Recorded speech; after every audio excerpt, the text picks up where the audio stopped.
নমস্কার বন্ধুরা, নেয়াজ কিচেনে সবাইকে স্বাগত জানাই। আজকে আবারও চলে এসেছি নতুন রেসিপি নিয়ে। আজকে আমি মিষ্টি কুমড়ার চপ করব। তো দেখতে পাচ্ছেন আমি এখানে মিষ্টি কুমড়া নিয়েছি, আমি এভাবে কেটে নিয়েছি। আমি কিভাবে চপটা বানাচ্ছি আপনারা প্রথম থেকে শেষ পর্যন্ত পুরো ভিডিওটা দেখতে থাকুন। মিষ্টি কুমড়ার চপ বানানোর জন্য এখানে আমি মিষ্টি কুমড়া আগে থেকে কেটে ধুয়ে রেখেছি। আর এখানে আমি নিয়েছি আতপ চাল, পেস্ট করে নিয়েছি মিক্সিতে, আপনারা শিলনোড়াতেও বেটে নিতে পারেন। আর এখানে নিয়েছি আমি বেসন, লঙ্কার গুঁড়ো, খাওয়া সোডা, হলুদ গুঁড়ো, লবণ। এখন আমি পেস্ট করা যে চালটা আছে এটা আমি বেসন দিয়ে দেব পরিমাণ মতো লবণ, লঙ্কার গুঁড়ো, খাওয়া সোডা অল্প দেব, আর দেব হলুদ গুঁড়ো। এখন আমি ভালো করে বেটারটা বানিয়ে নেব।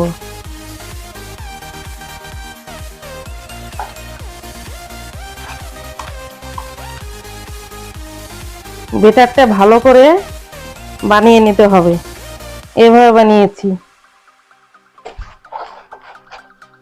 যত বেটারটা ভালো করে ফাটিয়ে নেব ততই ভালো হবে চপটা।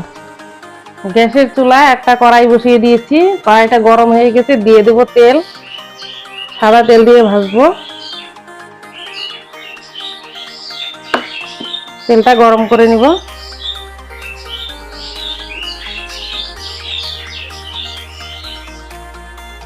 তেলটা গরম হয়ে গেছে, এখন আমি চপগুলো ভেজে নেব।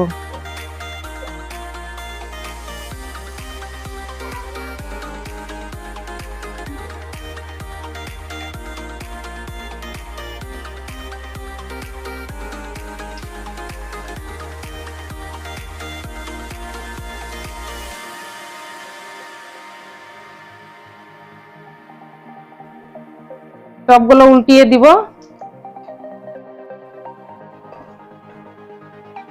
দেখুন কত সুন্দর হয়েছে, চপগুলো একদম ফুলে ফুলে গেছে, একদম মুচমুচে হয়েছে। ঠিকঠাক ভাজাই হয়নি, তাতে মুচমুচে হয়ে গেছে। সবগুলো ভাজা হয়ে গেছে, দেখুন কত সুন্দর হয়েছে দেখতে। বাকিগুলো আমি এভাবে ভেজে নিব।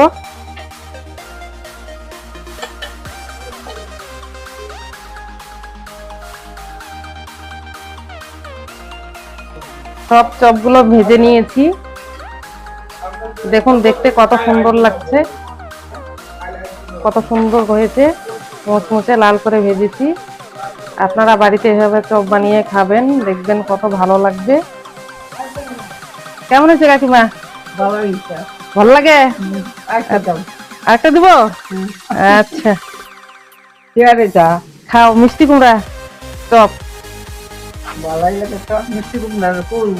চপ চপ খাও।